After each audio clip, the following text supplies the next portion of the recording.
My name is Catherine Dahl, and I'm the CEO of Beanworks. I grew up as the daughter of a naval officer, so I moved around a lot. I was a talkative, chatty Cathy type child, lots of energy, always been an extrovert by nature. Beanworks started from a company called Bean Services, which I joined, so that's really where it started.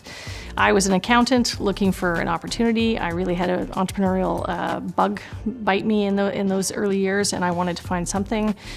I would say we were the little engine that could, because it was a very challenging environment to take a company from the ashes of something and turn it into something that would survive.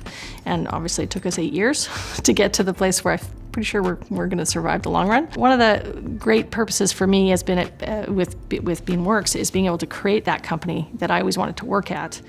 Everything is about working hard, but also having a lot of fun. So we work hard, we play hard.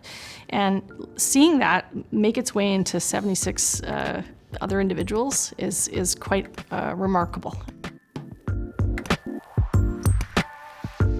My name is Jack Newton. I'm the CEO and founder of Clio. Clio's mission is to transform the practice of law for good, and that really has multiple levels of meaning for us, as we see legal as the last major industry to be fundamentally transformed by technology. I've actually always been pretty entrepreneurial, so even when I was a kid, I ran like the local lemonade stands and delivered newspapers, and through university started running a snow shoveling business, which back at Edmonton was a booming business. And I was looking for, like many entrepreneurs, that right match of an opportunity and a market. But when Ryan and I founded Clio back in 2008, a big motivation for why we wanted to start a company was feeling like we could build a different kind of company and a different kind of culture, and wanted to build the kind of company we'd want to work in. And I feel like we've really realized that vision. And our last fundraising round, our Series D, which was a $250 million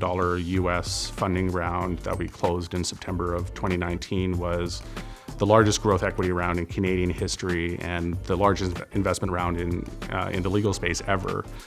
And for me, that was a great yard post, but not a finish line, obviously. I think what it really sets us up for is our next chapter.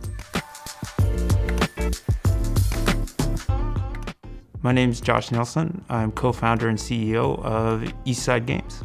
Eastside Games is based in Vancouver, and we make games, but we also make some of the technology that powers games. For us at Eastside Games, one of our core values is get shit done, and that just means everything is everybody's job. Our style is more of a just jump in there and learn it, which I think goes back to my roots growing up in a small town. You kind of just had to figure that stuff out yourself. It's important to have BC entrepreneurs that keep businesses in BC and continue to grow world-class companies here. For me, BC is more than Vancouver and Victoria.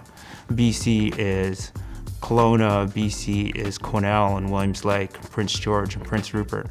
And the work ethic of northern BC, where I'm from, is unmatched. In a nutshell, I would say if you want to do something, just keep at it, keep working.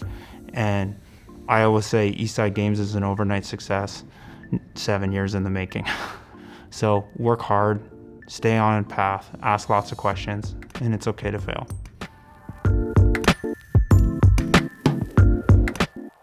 I'm Ryan Peterson, formerly CEO of Finger Food Studios. I'm currently VP of Solutions at Unity Technologies. Yeah, when I was younger growing up, I actually grew up on a farm and was helping raise cattle and chickens and pigs, and spent a lot of time outside in the outdoors. So really had nothing to do with technology. Finger Food Studios actually started as a basement startup, and it really began with the iPhone came out, and we felt it was going to revolutionize technology and interaction. We were focused on doing true innovation, not just within the work that we're doing, but within our own community. And for that, I believe we really punched above our weight and showcased our Canadian talent globally, but also showcased Port Coquitlam and showcased that we could build a company out in the suburbs of the Fraser Valley.